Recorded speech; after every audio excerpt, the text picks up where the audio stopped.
I bet যে এই জিনিসটা আপনি কখন ট্রাই করেনি। বাইরে ক্রিস্পি এবং ভেতরে সফট। মেহমানদের খাওয়াবেন নাকি নিজে খাবেন আপনার ব্যাপার। Let's start. নিয়ে নিচ্ছি 3টা বড় আলু, ভালোভাবে ছিলে নেব। আমি যেভাবে ছোট ছোট পিস করছি ঠিক এভাবে কেটে নেব, তাহলে আরও বেশি ক্রিস্পি হবে। উপরে স্টার্চটা হালকা ধুয়ে নেব। এরপর গরম কড়াইয়ে তেল দিয়ে আপনার স্বাদ মতো মশলা দিতে পারেন বা আমাকে ফলো করতে পারেন। আমি ইউজ করছি হাফ টিস্পুন কালো মরিচ, হাফ টিস্পুন গুঁড়া মরিচ, 1 টিস্পুন লবণ। ভালোভাবে নেড়ে 60 থেকে 70% কুক করব। এরপর এর মধ্যে দিয়ে দিব কর্নস্টার্চ 1.5 কাপ, ময়দা 1 কাপ, একটু পানি দিতে পারেন। ঠিক এরকম মিক্সচার বানিয়ে ফেলবো।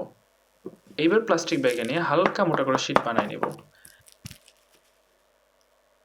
এরপর স্কোয়ার বা আপনার ইচ্ছা মতো কেটে নিন। গরম তেলে ডিপ ফ্রাই করব 3 থেকে 6 মিনিট। আর এই তো রেডি ক্রিস্পি আলু ক্রাঞ্চ। বিসমিল্লাহ। বাসায় বানাই টমেটো সস দিয়ে পরিবেশন করুন। আমার লেগেছে মাত্র 25 মিনিট। আর আপনার? Must try at home.